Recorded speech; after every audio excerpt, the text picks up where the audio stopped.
Medeniyet teplerinin ikinci günün şehirleri arkada ve aşağı şehirlerinin hem de Ahal vilayetinin sunğut işgärlerinin gatnaşmaklarına ýaýbanlanýan giň gärmli konsertine koşdy. Şunyň meden şehirlerinin jemlenmesine bolan aýdym faal çykyşlarda hormat prezidentimiz arkadaly Gahrman Terdanymyň hem de Türkmen halkynyň milli lideri Türkmenistanyň halk maslahatynyň başlygy Gahrman Arkadamynyň tagallalaryny netijesinde amala asylýan beýik işler wagt ýetirli. Aýdym faallar Gahrman Arkadamynyň medeniyet ulgamyna başlyma şan özgertmeleriniň arkadaly Gahrman Terdanymynyň ýol başlygyna üstünlikli durmuşy sürmek netijesinde amala asylýan beýik işleriň ýurdumynyň ähli ugurlar boýunça faarlaşyk ösüşiniň senat bolup ýanyny. Häzirki döwürde Türkmen halkynyň asyrlaryň dowamyna döredin milli medeniyeti we sungaty döwrüň ruhyna gawap derejede ösdirilýär. Ahal vilayetine geçirilýän medeniyet tepleriniň ikinji güni ruh gymmatlyklary berkitmek, medeni mümkinçilikleri ötürmek we milli mirasy geljek nesiller üçin gorap saklamak boýunça ýurdumynyň giň gärmli tagallalary durmuşy sürýänyny ýene döwürde tatbiklady. Medeniyet teplerige tejribe başmak, alham almak we ýurdumynyň tewitleriniň arasynda medeni gatnaşyklary berkitmek üçin möhüm ähmetli çäre bolup kalmady diýär.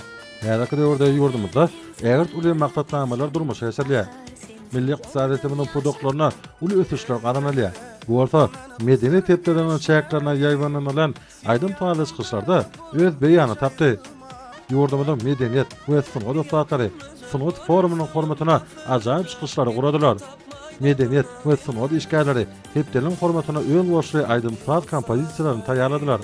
Munyň öňünde sungat dostlarynyň şany wakalary degişli derejede dawarlanmak orny edýän tagallalaryň aýdym netijesidir.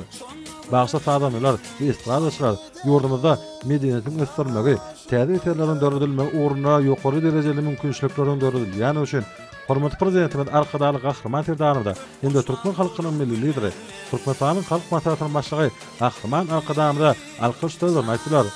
Olaryň çykyşlaryna ösüşleriň belentliklerine tarap beden wadyla önemli gadam arýan ýurdumynyň ýeten derejesiniň ähli ugurlarda adanylýan üstünlikleriň wagt ýetirli.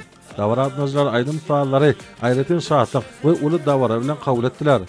Munyň öňünde medeniyet tepleriniň maksatnamasynyň guramaçlyk derejesine ören jogapkärçilikli we hemme taraplaryň esasa şemeleşilen nowatdaky beýanydyr. Konsert atmazlar halkymyzyň ruhy dünýäsinyň baýlaşma ornuna döwlet derejesinde arad edilmeginiň buýsuşly wakadyny bellediler.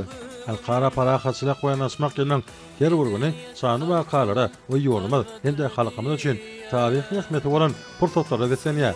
Munyň öňünde merdany halkymyzyň ruhy bilenliginiň ösüp gelýän ýaş nesilleriň watanpeýjiligiň we ýurdumynyň ähli ugurlary boýunça taýlaşyk ötüş ýoluna düşen onuň aýdym nişanydyr.